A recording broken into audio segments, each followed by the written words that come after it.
Hello दोस्तों, मैं सुरेंद्र कुमार आपके अपने LWS चैनल पर आप सभी बच्चों का तहे दिल से स्वागत करते हैं। आशा करते हैं कि आप लोग अच्छे होंगे, स्वस्थ होंगे और मस्त होंगे और अपनी पढ़ाई को पूरे लगन के साथ पढ़ रहे होंगे। जैसा कि हम लोग पहले वीडियो में बताए थे कि मैथ का फाउंडेशन बैच का फर्स्ट वीडियो जल्द ही अपलोड करने वाले हैं। तो आज हम फाउंडेशन बैच का पहला वीडियो स्टार्ट करने वाले हैं, जो कि आने वाले सभी परीक्षाओं के लिए बहुत ही महत्वपूर्ण तथा लाभदायी होगा। यह बैच एसएससी, रेलवे, बैंक, जितने भी स्टेट एग्जाम हैं जहाँ पे मैथ पूछे जाते हैं उसके लिए बहुत ही महत्वपूर्ण बैच है। तो बच्चों, सभी प्रतियोगी परीक्षा में मैथ का बहुत ही इम्पोर्टेंट रोल होता है। जिस बच्चे का मैथ में सही पकड़ तथा सही समझ, सही अप्रोच तथा सही ट्रिक के साथ अगर मैथ जिसको समझ में आ गया तो मैथ में आसानी से 100% नंबर प्राप्त कर सकता है। ठीक है बच्चों, तो चलिए बच्चों, आज हम लोग इस फाउंडेशन बैच के मैथ के प्यारे से चैप्टर संख्या पद्धति से हम लोग शुरुआत करते हैं, जिसको हम इंग्लिश में नंबर सिस्टम कहते हैं।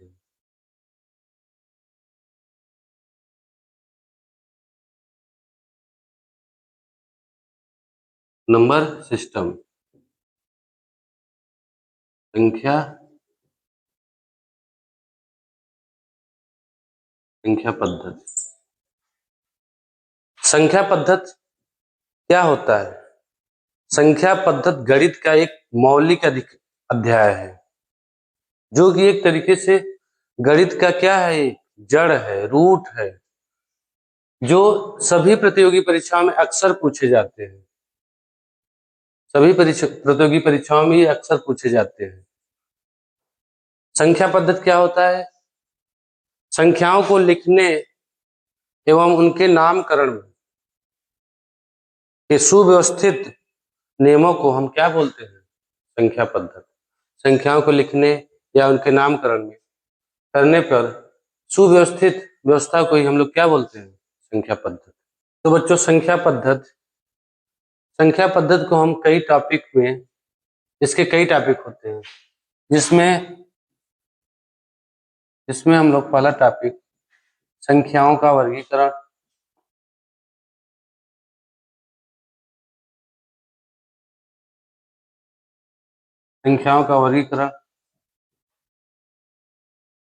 क्लासिफिकेशन ऑफ नंबर्स, विभाज्यता का नियम,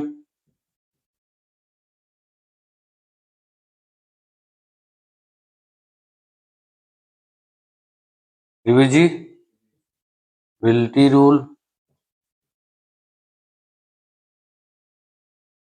इसके कुछ मुख्य टॉपिक हैं। टॉपिक तो बहुत है, मुख्य टॉपिक हम लिख रहे हैं। यूनिटरी डिजिट अर्थात इकाई अंक, इकाई अंक, unit digit.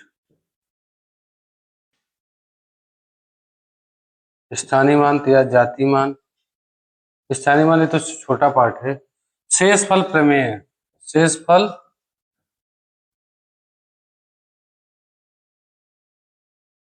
Remainder theorem,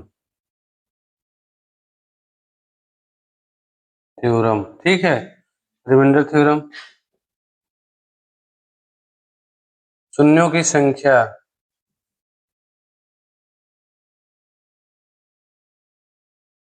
number of zeros,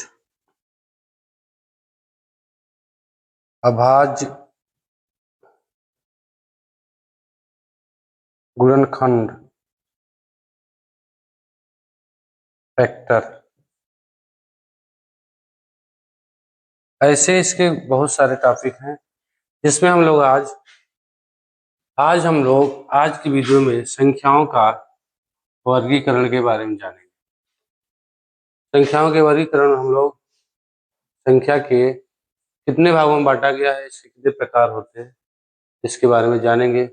फिर संख्या होती है वास्तविक संख्या, काल्पनिक संख्या, मिश्रित संख्या, उसके पॉइंट होते हैं, ये सब आज जानेंगे। ठीक है बच्चों, तो चलिए स्टार्ट करते हैं। हम लोग क्या सीखेंगे, संख्या क्या होती है, संख्या क्या होती है, संख्या के कितने वर्गीकरण हैं, संख्या कितने भागों में बांटा गया है, इसके कई टॉपिक हैं, उसको धीरे धीरे हम सीखेंगे। जिसमें हम लोग पहले ये जाने कि संख्या पद्धति में संख्याएं कितनी प्रकार की होती हैं।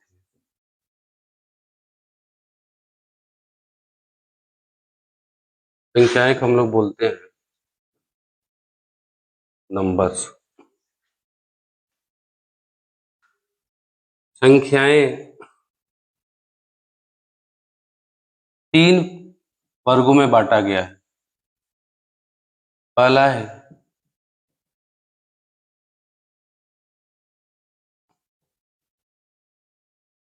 वास्तविक संख्या,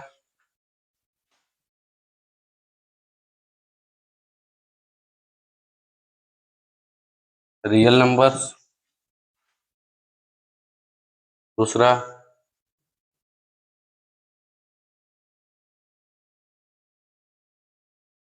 काल्पनिक संख्या, इमेजिनरी नंबर।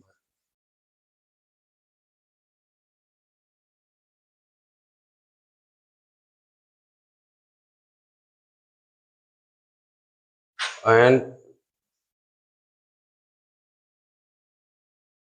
मिश्रित संख्याएं, जिसे हम मिक्स्ड नंबर या इसको हम कॉम्प्लेक्स नंबर भी बोलते हैं। संख्या कितने प्रकार से बांटा गया, 3, वास्तविक संख्या, काल्पनिक संख्या, मिश्रित संख्या। वास्तविक संख्या क्या होती है, ऐसी संख्याएं जिसे हम संख्या रेखा पर दर्शा सके, ऐसी संख्या जिसे हम संख्या रेखा पर प्रदर्शित कर सके, उसे हम वास्तविक संख्या कहते हैं। अर्थात हम एक परिभाषा बता सकते हैं कि वे संख्याएं अर्थात सभी परिमेय तथा अपरिमेय संख्याएं वास्तविक संख्याएं होती हैं। इस वजह से हम परिमेय में जैसे 3 क्या है, वास्तविक संख्या। √2 क्या है, अपरिमेय है, ये क्या है, वास्तविक संख्या। 3.14 डॉट डॉट, ये क्या है, वास्तविक संख्या। √25 वास्तविक संख्या। √5 वास्तविक संख्या। 2.01001001001 डॉट डॉट, ये सभी परिमेय संख्या तथा अपरिमेय संख्या के समुच्चय को क्या बोलते हैं, वास्तविक संख्या। और काल्पनिक संख्या क्या है, काल्पनिक संख्या को हम अवास्तविक संख्या अर्थात जो वास्तविक संख्या ना हो उसे हम क्या बोलते हैं, काल्पनिक संख्या। जैसे या तो फिर वे संख्या जिसे हम संख्या पर न दर्शा सके उसे हम क्या बोलते हैं, काल्पनिक संख्या। काल्पनिक संख्या जैसे हम काल्पनिक संख्या क्या होती है, अंडर रूट ऋणात्मक में कोई चिन्ह, कोई संख्या, √-5, √-1, ये सब संख्या काल्पनिक संख्या जिसे हम सिर्फ कल्पना कर सके उसे हम क्या बोलते हैं, काल्पनिक संख्या। ठीक, इसे हम आई से भी दर्शाते हैं, अर्थात आई मतलब आयोटा, इसे आयोटा। ठीक, और मिश्रित संख्या क्या होती है, वास्तविक संख्या तथा काल्पनिक संख्या के मिश्रण को हम लोग क्या बोलते हैं, मिक्स्ड नंबर अर्थात मिश्रित संख्या। जैसे हम कोई भी वास्तविक संख्या ले लें, हम 3 ले लें प्लस -√5 अंडर रूट में -5, दोनों को मिश्रित किए क्या हुआ ये? वास्तविक संख्या, सॉरी मिश्रित संख्या। तो हम लोग क्या समझे कि संख्याएं 3 प्रकार की होती हैं, वास्तविक संख्या, काल्पनिक संख्या, मिश्रित संख्या। वास्तविक संख्या परिमेय तथा अपरिमेय संख्या के समुच्चय को क्या बोलते हैं? वास्तविक संख्या, जिसे हम संख्या रेखा पर इसे हम प्रदर्शित कर सकें। काल्पनिक संख्या वे संख्या जो सिर्फ कल्पना किया जा सके, उसे हम क्या बोलते हैं? काल्पनिक संख्या। वास्तविक संख्या तथा काल्पनिक संख्या के मिश्रण को हम लोग मिश्रित संख्या कहते हैं। हम लोग के सिलेबस में मुख्यतः वास्तविक संख्या का ही रोल है। काल्पनिक संख्या, मिश्रित संख्या, ये सभी हायर एजुकेशन में इसका प्रयोग किया जाता है, इसका उपयोग में लाया जाता है। हम लोग के सिलेबस में सिर्फ वास्तविक संख्या है। वास्तविक संख्या का ही सभी पार्ट हम लोग पढ़ेंगे। वास्तविक संख्या के कुछ छोटे छोटे पॉइंट होते हैं जो कि जैसे परिमेय अपरिमेय उसी के खंड होते हैं। फिर भी हम शुरुआत करेंगे प्राकृतिक संख्या से, प्राकृतिक से नेचुरल नंबर से। तो चलिए बच्चों, हम लोग स्टार्ट करते हैं। थोड़ा कट डाउन करो। तो बच्चों, वास्तविक संख्या, काल्पनिक संख्या, मिश्रित संख्या। तो हम लोग वास्तविक संख्या का पहला पॉइंट है प्राकृत संख्या,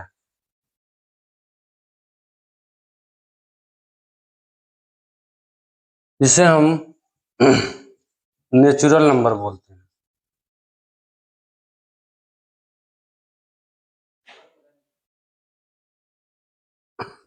प्राकृतिक संख्या क्या होती है? गिनती में प्रयोग होने वाले सभी संख्याओं के समुच्चय को क्या बोलते हैं? प्राकृतिक संख्या। गिनती में प्रयोग होने वाले संख्याओं के समुच्चय को प्राकृतिक संख्या कहते हैं। अर्थात 1 से लेकर 1, 2, 3 एंड सो ऑन, अनंत तक, 1 से लेकर अनंत तक सभी संख्याएं प्राकृतिक संख्याएं कहलाती है। एग्जाम्पल, तो सबसे छोटी प्राकृतिक संख्या क्या हुई? 1। दूसरा है पॉइंट, दूसरा पॉइंट हम इधर लिख दे रहे हैं,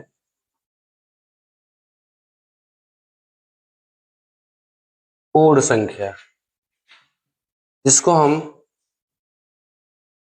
होल नंबर कहते हैं। यदि प्राकृतिक संख्या में हम जीरो को सम्मिलित कर लें, प्राकृतिक संख्या में हम जीरो को सम्मिलित कर ले तो संख्या क्या हो जाएगी? पूर्ण संख्या। शून्य की खोज हमारे आर्यभट्ट जी किए थे, जो कि भारतीय थे। तो यदि हम शून्य को भी इस प्राकृतिक संख्या में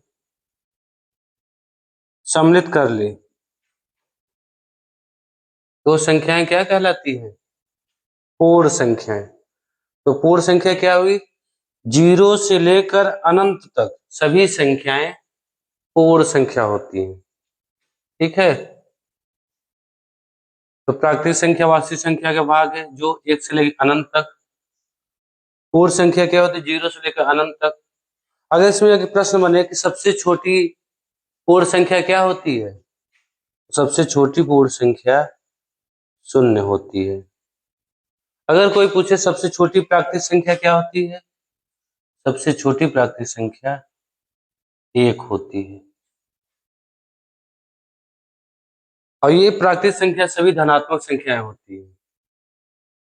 इसके बाद वास्तविक संख्या का अगला पॉइंट पूर्णांक संख्या आता है। ठीक है बच्चों, यदि आपको नोट डाउन करना हो तो कर सकते हैं।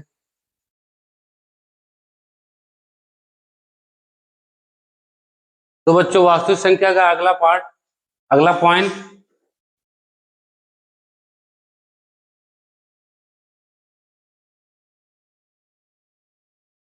पूर्णांक संख्या।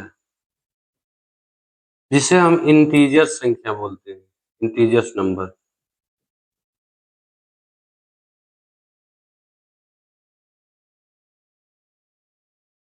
पूर्णांक संख्या क्या होती है?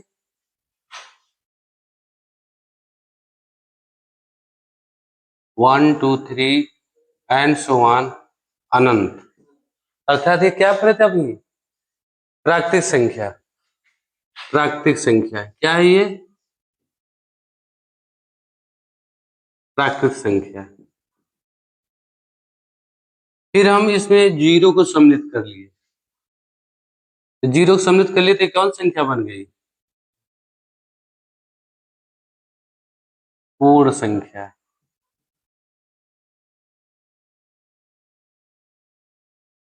प्राकृतिक संख्या, पूर्ण संख्या। फिर इसमें हम ऋणात्मक संख्या को ऐड कर लें। ऋणात्मक संख्या मतलब 1 -1 -2 -3 डॉट डॉट, ये माइनस अनंत तक चलेगा। अर्थात ये क्या है? ऋणात्मक संख्या। और हमें पता है प्राकृतिक संख्या क्या होती है? धनात्मक संख्या। Positive number, negative number. अर्थात ये पूर्णांक जो है धनात्मक संख्या, ऋणात्मक संख्या तथा शून्य का एक समुच्चय है। अर्थात पूर्णांक संख्या को हम कैसे डिफाइन कर सकते हैं? वे संख्याएं शून्य सहित जो धनात्मक तथा ऋणात्मक संख्याएं क्या कहलाती हैं? पूर्णांक संख्या। पूर्णांक संख्या में क्या होती है? प्राकृतिक संख्या भी आती है, पूर्ण संख्या भी आती है तथा ऋणात्मक संख्या आती है। दाएं साइड में धनात्मक संख्याएं, बाएं साइड में ऋणात्मक संख्या। सबसे छोटी ऋणात्मक संख्या बाएं साइड अनंत तक, सबसे बड़ी धनात्मक संख्या दाएं साइड अनंत तक। ठीक है। पूर्णांक संख्या के बारे में हम लोग जाने कि वे संख्या जिसमें शून्य सहित धनात्मक तथा ऋणात्मक संख्याएं क्या कहलाती हैं? पूर्णांक संख्या। फिर वास्तविक संख्या का अगला पार्ट है सम संख्या।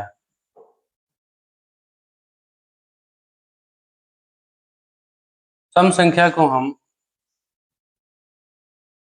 इवन नंबर बोलते हैं।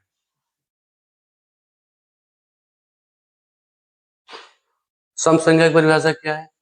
वे संख्याएं जो दो से पूरी तरह कट जाए, दो से पूर्णतः विभाजित हो जाए, वे संख्या क्या कहलाती है? सम संख्या। अब दो से पूर्णतः विभाजित होने के लिए क्या है? इकाई के अंक में क्या होना चाहिए? 0 2 4 6 8। अर्थात हम ये भी बोल सकते हैं जिसकी इकाई अंक में 0 हो, 2 हो, 4 6 8 हो, तो वे संख्याएं क्या होती है? सम संख्याएं। अर्थात वे संख्या दो से पूरी तरह विभाजित हो जाएंगी। तो सम संख्या क्या परिभाषा हुआ? वे संख्याएं जो दो से पूरी तरह से बढ़िया पूर्णतः लिखो, दो से पूर्णतः विभाजित हो जाए,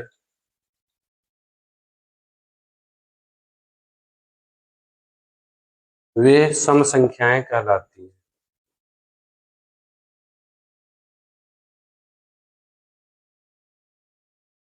एग्जाम्पल में जैसे दो क्या सम संख्या है? हाँ है, क्योंकि दो से कट रहा है। तीन नहीं, तो 2 4 24 36 7000, ये भी दो से पूरी तरह कट रहा है। तो ये सभी संख्याएं क्या होती हैं? सम संख्याएं। सम संख्या के अर्थात इवन नंबर। अगला पॉइंट है विषम संख्याएं। विषम संख्याएं, इसको हम ऑड नंबर बोलते हैं। इसका जस्ट विपरीत क्या? वे संख्याएं जो 2 से पूरी तरह विभाजित न हो, विषम संख्याएं कहलाती हैं।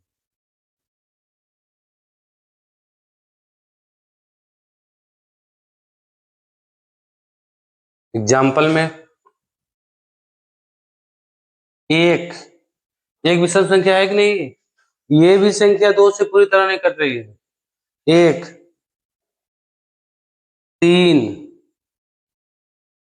4, 4 कहाँ है, 4 नहीं है, 5, 7, 9, 11, 121, 1, 3, 5, 135। अर्थात जो संख्या 2 से नहीं कटेगी वो क्या है, विषम संख्या। तो वास्तविक संख्या का हम क्या क्या पार्ट पढ़े, पूर्णांक संख्या पढ़े। सम संख्या है वे संख्या जो 2 से पूरी तरह कट जाए, विषम संख्या वे संख्या जो 2 से पूरी तरह विभाजित न हो। अगला पॉइंट है अभाज्य संख्या। अभाज्य संख्याएं, इसको हम ऋण संख्या भी बोलते हैं। इंग्लिश में इसे हम प्राइम नंबर क्या बोलते हैं, प्राइम नंबर। ठीक, प्राइम नंबर किसे बोलते हैं, वे संख्याएं जिसका फैक्टर अर्थात गुणनखंड सिर्फ 2 हो, सिर्फ 2 हो। वे संख्या जिसका गुणनखंड सिर्फ 2 हो, तीसरा गुणनखंड न हो। अर्थात जैसे हम 3 का अगर फैक्टर करें, ठीक, 3 का अगर गुणनखंड करें तो 3 का गुणनखंड करें क्या होगा, 3 किससे किससे कटेगा, 1 से, अथवा या 3 से, यही 2 संख्या से कटेगा ना। अर्थात जिसका फैक्टर सिर्फ 2 हो गुणनखंड, वे संख्या क्या होती है, अभाज्य संख्या। जैसे अगर हम 4 का फैक्टर निकालें, 4 किससे किससे विभाजित है, 1 से तो पूरा धरती पहाड़ कट जाएगी, 2 से कटेगा 4, और 4 से कटेगा। लेकिन अभाज्य संख्या क्या, कौन सी संख्या होती है, वे संख्या जिसका सिर्फ फैक्टर 2 हो। तो 2 क्या है, 1 और 3, इसका 3 का सिर्फ 2 ही फैक्टर है। 4 का कितने फैक्टर, 3, तो ये अभाज्य संख्या नहीं है।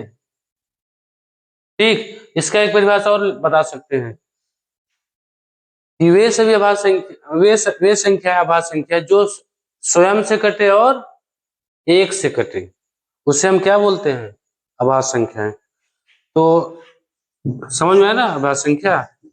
तो इसका परिभाषा अगर लिखना चाहो तो वे संख्याएं, वे सभी संख्याएं अभाज्य संख्याएं हैं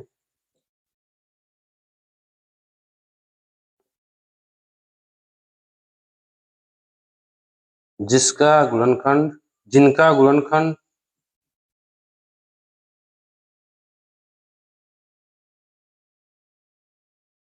सिर्फ 2, अर्थात जो एक के अलावा सिर्फ स्वयं से कटे।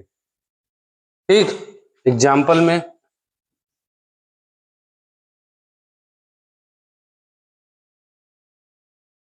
1 को मत लेना, एक नहीं है अभाज्य संख्या। 2, 3, 5, 7, 11, 13, 17, 19, 23, 29, 31, 37, 41, 43, 47, 53, 59, 61, 61 के बाद 67,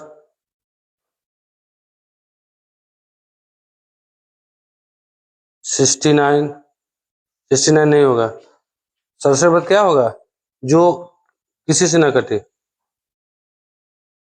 71, 73 वो लिख दे रहे हैं। 73 बाद 79, 83, 84, 85, 86, 87, 88, 89, 89, 91, 91 नहीं 97। लगभग 1 से 100 तक सभी आभास संख्या हमने लिख दिया। ये टोटल 100 होनी चाहिए। 1 2 3 4 5 6 7 टोटल 25, सॉरी 1 2 3 4 5 6 7 8 9 10 11 12 13 14 15 16 17 18 19 20 21 22 23 24 25 करेक्ट। तो सवाल ये बना कि 1 से 100 तक कुल कितनी आभास संख्या है प्राइम नंबर? टोटल 25। अच्छा, प्रश्न ये भी बन सकता है क्या एक आभास संख्या नहीं है? भैया ये अगर नियम फॉलो करेगा तो आभास संख्या है, नहीं तो नहीं। चेक करते हैं। अगर हम एक का फैक्टर करें, एक का अगर हम फैक्टर करें तो देखें एक का सिर्फ एक ही फैक्टर है और कोई संख्या जो इससे काट ले तो आभास संख्या क्या नियम है कि वे संख्या जिसके फैक्टर सिर्फ 2 हो, लेकिन ये 2 भी नहीं है तो आभास संख्या की श्रेणी से क्या हुआ? बाहर है। तो एक क्या है? आभास संख्या नहीं है। इस पर क्यों गोला किए? इस पर गोला इसलिए किए हैं क्योंकि 9 विषम संख्याएं हैं परंतु इसके फैक्टर 3 है। ये 3 से भी कटता है, स्वयं से भी कटेगा और 1 से भी कटेगा, अर्थात ये क्या है? आभास संख्याएं नहीं है। इस पर एक प्रश्न और बन सकता है कि सभी आभास संख्याएं विषम संख्याएं हो सकती है, एक को छोड़कर, सिर्फ 2 को, लेकिन सभी विषम संख्याएं आभास संख्या नहीं हो सकती। तो बच्चों इस पर 2-4 सवाल पूछ सकते हैं, परीक्षाओं में पूछे जाते हैं कि अगर हम पूछें कि सबसे छोटी आभास संख्या क्या है तो सबसे छोटी आभास संख्या क्या है? हम मान लो यहाँ लिख दे रहे हैं, जगह तो नहीं बच रहा है, यहाँ पे हम लिख दे रहे हैं, इसको हम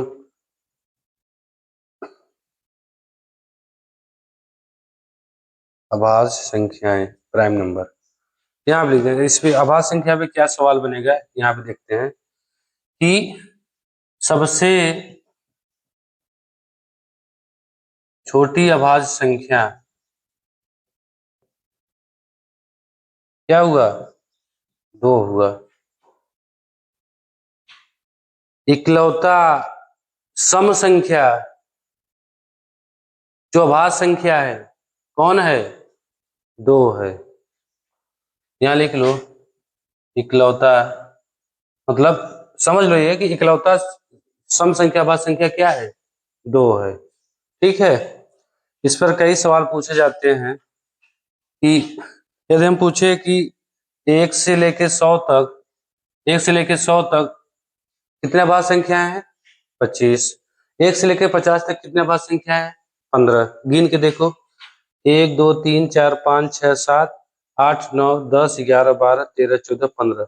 इसके बाद 53 आ गया ना। तो सवाल हुआ कि 1 से 100 तक कुल आभास संख्या कितने हुए? 25। 1 से 50 तक कुल कितने आभास संख्या हुई? 15। ठीक है। 3 अंकों की सबसे छोटी आभास संख्या क्या होगी? 3 अंकों की सबसे छोटी संख्या 97 के बाद कौन सी आभास संख्या आएगी? 101। तो 3 अंकों की सबसे छोटी आभास संख्या क्या हुई?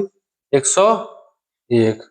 ठीक है, समझ में आया बच्चों आभास संख्या? तो इसको अगर आप नोट डाउन करना चाहें इसे नोट डाउन कर सकते हैं अथवा स्क्रीनशॉट मार सकते हैं।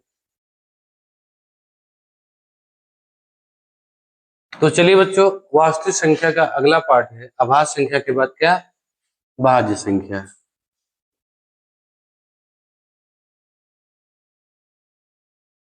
भाज्य संख्या जिसको हम कंपोजिट नंबर बोलते हैं।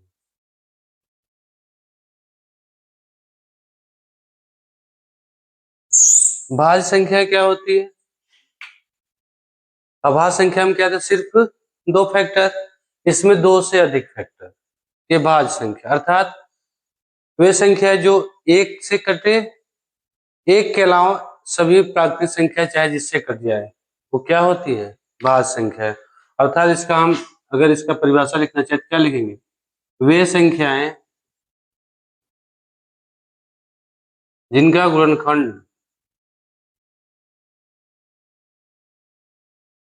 गुणनखंड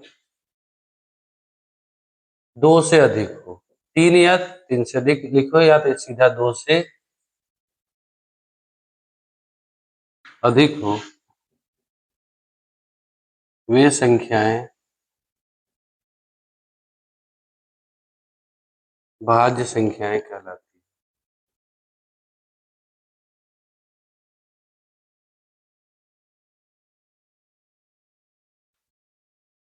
जैसे अगर एग्जाम्पल लिखना चाहे, दो, दो का तो कोई फैक्टर, सिर्फ दो ही अभाज्य संख्या है। तीन का भी सिर्फ दो ही फैक्टर। चार, चार को हम बताए थे ना अभाज्य संख्या में, चार के तीन फैक्टर होते हैं।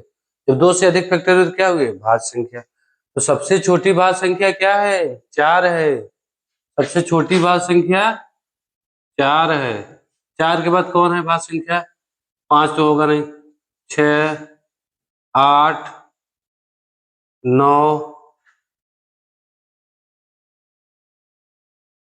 नौ, नौ के बाद दस, दस, बारह, चौदह, पंद्रह, सोलह, ये चलते चले जाओ। ठीक, तो इनके फैक्टर अगर निकालो किसी का भी, मान लो छोटी संख्या है और बड़ी संख्या भी ले सकते हैं,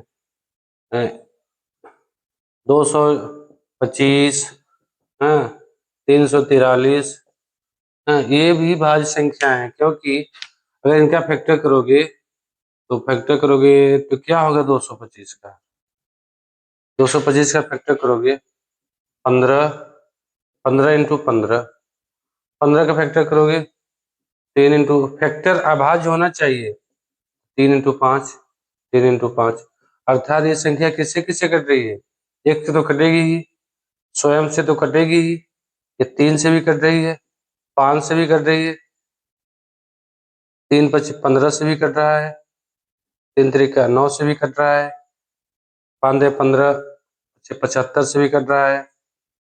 मतलब बहुत बहुत संख्याओं से कट रही है। तो ये इनके फैक्टर तो बहुत हो गए, अर्थात ये भी क्या हुआ, भाज्य संख्या है। अब सवाल ये बना कि सबसे छोटी भाज्य संख्या, सबसे छोटी भाज्य संख्या चार, सबसे छोटी भाज्य संख्या क्या होगी, चार। ये क्यों इसको हम रो में रखे हैं कि भैया सबसे छोटी विषम भाज्य संख्या क्या होती है, विषम भाज्य संख्या होती है 9। ठीक है, तो भाज्य संख्या क्या हो, वे संख्या जिनका गुणनखंड 2 हो, अथवा एक के अतिरिक्त प्राकृतिक संख्या जो कड़ी है उसे क्या बोलते हैं, भाज्य संख्या।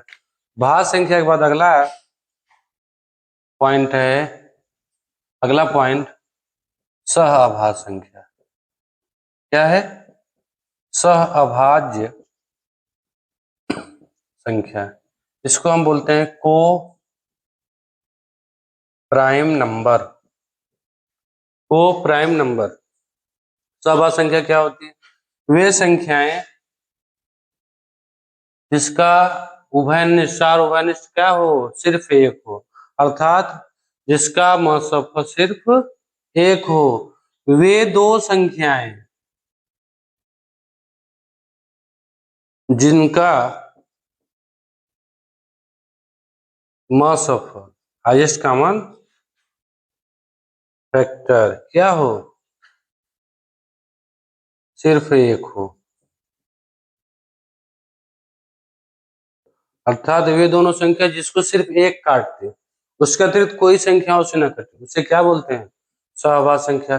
सहवास संख्या का एग्जाम्पल अगर लिखोगे तो क्या होगा, जैसे 2 और 3, क्या ये सहवास संख्या है क्योंकि इसमें कोई ऐसी एक के अलावा कोई संख्या जो इन दोनों को काट दे साथ में। 15 और 13 को ले लो, क्या ये संख्याएं हैं जो जिसका मासफल एक के अलावा 2 हो, 3 हो, 4 हो, कोई भी संख्या हो, नहीं। 125 और हम 117 ले ले, इनका अगर हम मासफल निकालेंगे तो ये भी इनका मासफल ही एक होगा, क्योंकि इनका अगर हम डिफरेंस निकालें तो एक से मतलब इसका एचसीएफ सिर्फ एक ही होगा, क्योंकि ये 5 से टोटल ये 13 से और 9 से, 13 से हो गया, 9 से मतलब 3 से हुआ, मतलब 125 3 से कटेगा नहीं, 13 से नहीं कटेगा, तो अर्थात ये भी आपस में क्या है, सहवास संख्या। सहवास का मतलब ये है कि एक के अलावा किसी संख्या से दोनों न कटे साथ में, तो ये संख्या क्या होती है, सहवास संख्या। ठीक है, तो सहवास समझ में आया। फिर अगला अगला पॉइंट क्या होता है वास्तविक संख्या का, twins numbers, twins prime number, Hindi में क्या बोलते हैं, युग्म अभाज्य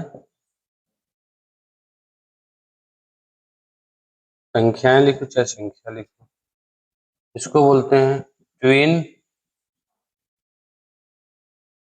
प्राइम नंबर। अब ये क्या होते हैं ट्विंस प्राइम नंबर, ऐसे दो अभाज्य लगातार अभाज्य संख्याएं जिसका अंतर क्या हो, सिर्फ 2 हो। जैसे हम देखें, जैसे देखो इसका इसका अंतर कितना है, 1 का अंतर है, तो ये क्या युग्म अभाज्य संख्या होगी, नहीं होगी ना, ये क्या हुई, ये युग्म अभाज्य संख्या नहीं है। लेकिन अगर हम इसको देखें 11 और 13, 11 और 13 देखिए 2 का अंतर है, ये ट्विंस प्राइम नंबर हुए कि नहीं, अर्थात युग्म अभाज्य संख्या हुई कि नहीं, युग्म अभाज्य संख्या वही होती है जिसका अंतर क्या हो, 2 का हो। तो हम 3 और 5 भी ले सकते हैं, 3 5 11 13 प्राइम नंबर। ठीक है, एक चीज और ध्यान दो, एक जो है वो भाज्य संख्या भी नहीं होती है, ठीक, एक जो है ये भाज्य संख्या भी नहीं होती, क्योंकि एक एक का फैक्टर सिर्फ एक ही होता है, और अभाज्य संख्या के लिए फैक्टर 2 होनी चाहिए, और भाज्य संख्या के 2 से अधिक, एक का फैक्टर सिर्फ एक ही होता है, इसलिए एक को ना भाज्य संख्या बोलते हैं और ना ही भाज्य संख्या। ठीक है, अब इसके बाद हम लोग पढ़ेंगे अगला पॉइंट, इसको नोट डाउन कर सकते हैं अभी, क्योंकि वीडियो में पूरा आएगा नहीं, नोट डाउन करिए, फिर हम नेक्स्ट इसका पॉइंट पढ़ेंगे, परफेक्ट नंबर। तो बच्चों फिर अगला पॉइंट क्या है, परफेक्ट नंबर। परफेक्ट नंबर क्या बोलते हैं हम लोग, संपूर्ण संख्या, सम, या इसे हम परिपूर्ण संख्या बोलते हैं,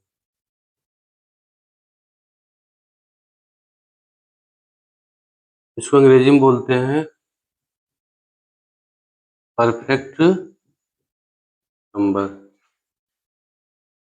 परफेक्ट नंबर क्या होती है, वे संख्याएं जिनके गुणनखंडों का योग उस संख्या को छोड़कर, जिस संख्या के बारे में चर्चा हो रही है उस संख्या को छोड़कर उनके सारे गुणनखंडों के योग यदि वही संख्या के बराबर आए, उस संख्या के बराबर आएगी, तो संख्या क्या होगी, परफेक्ट नंबर। अर्थात परिपूर्ण संख्या। एग्जाम्पल में अगर हम देखें तो अगर इसका परिभाषा लिखना हो तो क्या लिखोगे? परिभाषा बस सुन लो कि वे संख्या, परफेक्ट संख्या वे संख्या होती है जिनका फैक्टर उस संख्या को छोड़कर दी गई संख्या के समान हो, उसे हम क्या बोलते हैं? परफेक्ट संख्या, परफेक्ट नंबर। जैसे एग्जाम्पल में 6 को ले लो। 6 का अगर हम फैक्टर करें, 6 का फैक्टर करेंगे क्या होगा? 1 2, मतलब 1 से कटी, 2 से कटी, 3 से कटी और स्वयं से कटी। इसको ढक लो। इसको छोड़कर जितने भी इसके फैक्टर हैं, अभाज्य गुणनखंड है, सब क्या है? इनको वेट करो। 3 2 5 और 1 6 इस संख्या के बराबर है कि नहीं? तो ये संख्या क्या होगी? परफेक्ट संख्या। सेकेंड, अगर हम 14 को चेक करें, 14 को अगर फैक्टर करें तो 1 होगा, 2 होगा, 7 होगा और 14 होगा। अगर इसको चेक करें हम, 7 2 9 और 9 1 10, क्या ये परफेक्ट संख्या है? नहीं। तो 14 क्या है? परफेक्ट संख्या नहीं है, परफेक्ट नंबर नहीं है।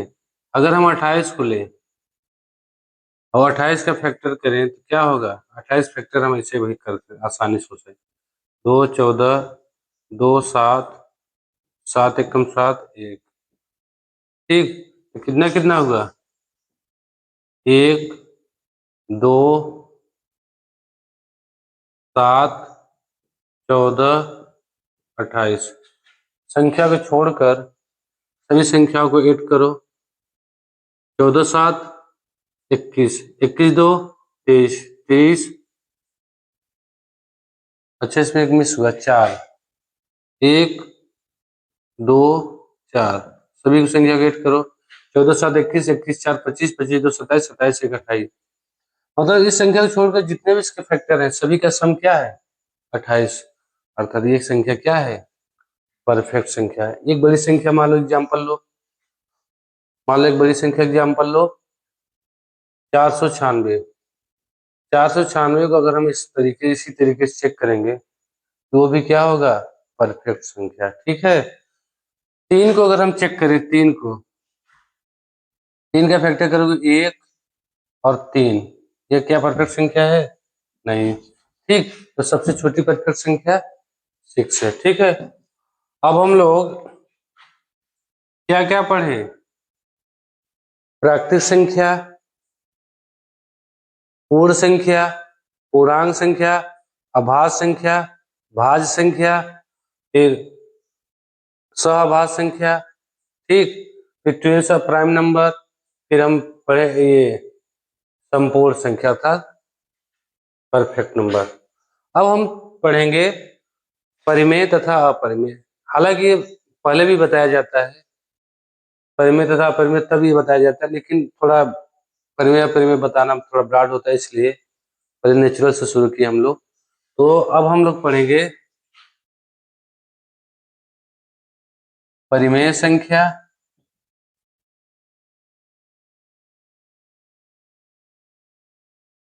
परिमेय संख्या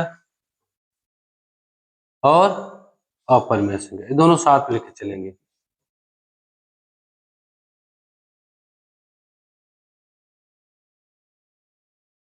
परिमेय संख्या को हम लोग रेशनल नंबर बोलते हैं, इसको हम इरेशनल नंबर बोलते हैं। ठीक, परिमेय संख्या किसे कहते हैं?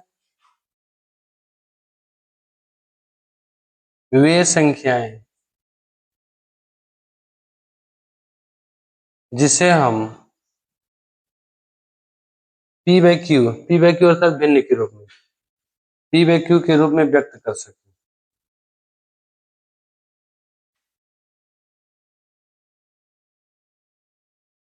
वे संख्याएं जो जिसे हम पी बाई क्यू के रूप में व्यक्त कर सके उसे हम क्या बोलते हैं? परिमेय संख्या। और अपरिमेय संख्या क्या होती है? जिसे हम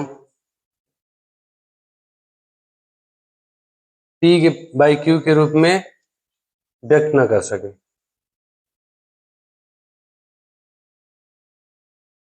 व्यक्त ना कर सके इसे हम क्या बोलते हैं? अपरिमेय संख्या। परिमेय संख्या के एग्जाम्पल जैसे देखिए, ये सभी वास्तविक संख्या के पार्ट हैं। सभी परिमेय तथा अपरिमेय संख्याएं क्या होती है? वास्तविक संख्या। हम पहले ही बताएं कि वास्तविक संख्या के ही बारे में हम लोग पढ़ेंगे, ठीक है। तो इसके एग्जाम्पल क्या है? दो, सभी प्राकृतिक संख्या परिमेय संख्या होती है, सभी पूर्ण संख्या परिमेय संख्या होती है, सभी पूर्णांक संख्या परिमेय संख्या होती है, ठीक है। 2, -3, 1/2, 3/4, 0.555, 3.14 डॉट डॉट 3.14 डॉट नहीं, ठीक। √16, √16 कैसे हुआ? क्योंकि इसका पूर्ण वर्ग होगा, और पूर्ण वर्ग होगा तो क्या होगा? 4, और 4 को हम पी बाई क्यू के रूप में लिख सकते हैं, 4/1। जिसे हम पी बाई क्यू के रूप में लिख सकते हैं उसे हम क्या बोलते हैं? परिमेय संख्या। -3 को भी हम पी बाई क्यू के रूप में लिख सकते हैं, ठीक है। इसलिए ये भी क्या है? परिमेय संख्या। हाँ, 22/7 जो कि पाई का वैल्यू होता है, एग्जैक्ट वैल्यू नहीं होता, ठीक।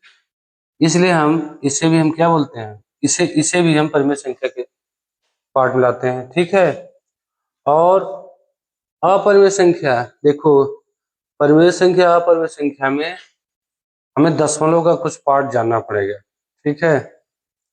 दशमलव में अब थोड़ा दशमलव जानना पड़ेगा। हालांकि ये एक एक्स्ट्रा चैप्टर होता है, एक्स्ट्रा पार्ट है चैप्टर का, फिर भी थोड़ा हम ब्रीफ में थोड़ा सा समझने की कोशिश करेंगे। चार्ट में दशमलव संख्याएं कितनी होती हैं? 2। एक होता है शांत दशमलव,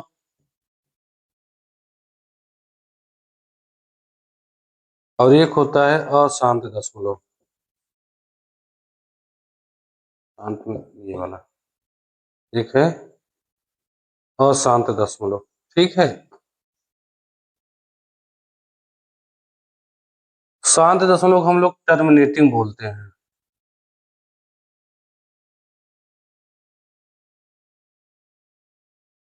और अशांत को नॉन टर्मिनेटिंग, ठीक। टर्मिनेटिंग मतलब रुका हुआ, क्या हुआ? रुका हुआ, और नॉन टर्मिनेटिंग मतलब न रुका हुआ। देखो, सभी शांत दशमलव परिमेय संख्या होती है, क्योंकि देखो सीधा फंडा है जिसको हम पी बाई क्यू के रूप में व्यक्त कर सके। शांत दशमलव जैसे अगर हम 1/2 को भिन्नों में बदले तो क्या होगा? 1 में अगर 2 का भाग दोगे, 2 शून्य शून्य 1.0 बढ़ा 2 5 जा 10, और एक कट गया, रुक गया ना। अर्थात ये इससे हम ये प्राप्त कर सकते हैं 0.5 को अगर हम फ्रैक्शन बदले तो 5 एक अंक पे 0 बढ़ा 5 1/2, अर्थात इसे हम इस रूप में तथा इसे हम इस रूप में व्यक्त कर सकते हैं। अर्थात शांत दशमलव क्या हुआ? जिसका टर्मिनेटिंग हो, अथवा जो टर्मिनेटिंग हो, जैसे जो रुका हुआ, तो 0.5 ये क्या है? शांत दशमलव। 0.25 ये क्या है? शांत दशमलव। 2.3045 ये क्या है? शांत दशमलव। और सभी शांत दशमलव क्या होती हैं? परिमेय संख्या होती है, ठीक है। अशांत दशमलव में कुछ पार्ट परिमेय संख्या होती है। अगर हम अशांत दशमलव देखें तो अशांत दशमलव भी 2 भाग में होता है।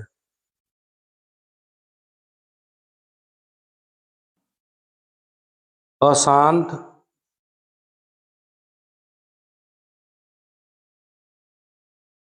आवर्ती दशमलव और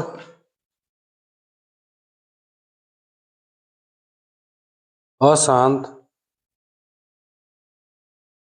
अनावर्ती अनावर्ती दशमलव। अशांत आवर्ती दशमलव क्या बोलेंगे? अशांत मतलब नॉन टर्मिनेटिंग, नॉन टर्मिनेटिंग। आवर्ती मतलब रिपीटिंग डेसिमल, रिपीटिंग। आवर्ती मतलब जो बार बार, मतलब जो बार बार आए, रिपीट करे, इसको बोलते हैं REPE, repeating decimal, repeating decimal. और इसको कहो non repeating decimal. Short form में अगर लिखे तो NT रिपीटिंग R और डेसिमल D, NTRD।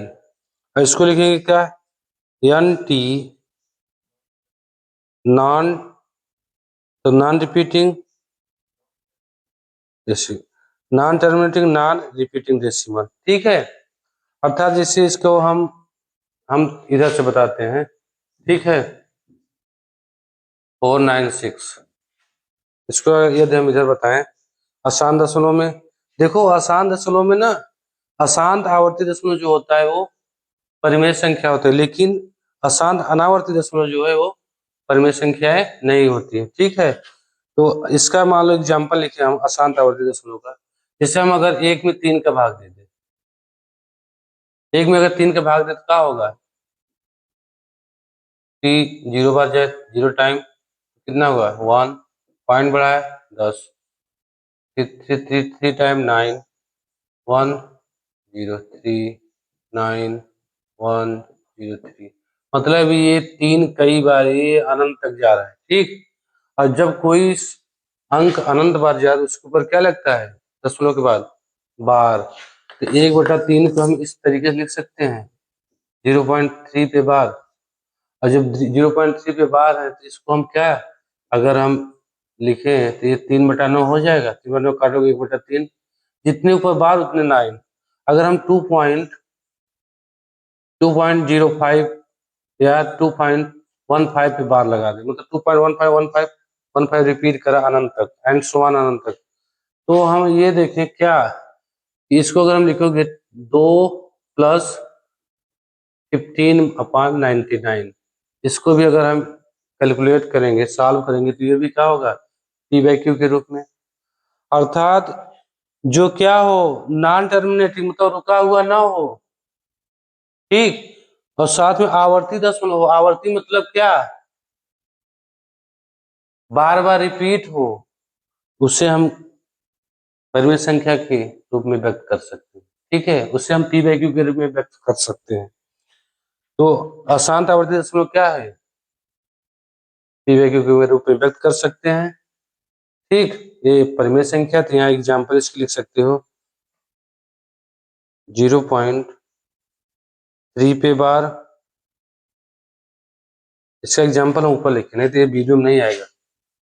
ये अशांत NTRD, और ये क्या है? NTNRD। ठीक है, अशांत आवर्ती दशमलव, अशांत अनावर्ती दशमलव। ठीक है, इसमें क्या क्या है? ये 0.3 पे बाद, 0.15 पे बाद, 2.345 मतलब 5 पे बाद, ये क्या है? परिमेय संख्या। और ये क्या है? ये सब आसान दशमलव के हैं पार्ट, अशांत दशमलव की। ठीक है, NTNDRD। अब इसमें देखो कि वे संख्या जो न रुका हो और न रिपीट हो, तो उसे P/Q के रूप में हम नहीं व्यक्त कर सकते। ठीक है, ये संख्याएं दशमलव का यही पार्ट क्या है? अपरिमेय संख्या, अर्थात परिमेय संख्या नहीं है। ठीक है, तो ये क्या, जिससे हम एग्जांपल ले ले कि 0.101001000, मतलब ऐसे ही एंड सो ऑन चलता चला जाए, तो इसे हम क्या, इसे P/Q के रूप में नहीं व्यक्त कर सकते। ये क्या होती है? अपरिमेय संख्या। ठीक है, पाई का जो एग्जैक्ट वैल्यू नहीं होता है, पाई का वैल्यू जो होता है 148 ऐसे समथिंग कुछ मान होता है, और इसलिए पाई भी क्या है, ये अपरिमेय संख्या है। ठीक है, लेकिन 22/7 क्या है, परिमेय संख्या। ठीक है बच्चों, तो परिमेय संख्या क्या है, जो जिसे हम पी बाई क्यू के रूप में व्यक्त कर सकते हैं। वे संख्या है जो पी बाई क्यू के रूप में नहीं व्यक्त किया जाता, वो अपरिमेय संख्या, अर्थात जो परिमेय संख्या नहीं है वे क्या है, अपरिमेय संख्या। ठीक है बच्चों, अगर आप नोट डाउन करना चाहें उसे नोट डाउन कर सकते हैं वीडियो पॉज करके। तो बच्चों, हम लोग आज संख्या पद्धति का पहला टॉपिक, संख्याओं का वर्गीकरण, क्लासिफिकेशन ऑफ नंबर, या जितने भी इसके परिभाषाएं थी हम लोग आज कवर कर चुके हैं। इससे संबंधित जितने भी प्रश्न थ्योरेटिकल या न्यूमेरिकल जो भी प्रश्न बनेंगे उसको हम नेक्स्ट वीडियो में पढ़ेंगे, जानेंगे, सीखेंगे। ठीक है, यदि वीडियो अच्छा लगे तो इसको सब्सक्राइब कर लीजिए और अपने दोस्तों को शेयर कर लीजिए, ताकि जो भी वीडियो आए आप लोगों को आसानी से मिल जाए। ठीक है बच्चों, तो बच्चों आज के लिए बस इतना ही, मिलते हैं हम अपने नेक्स्ट वीडियो के साथ। तब तक के लिए धन्यवाद। जय हिंद, जय भारत।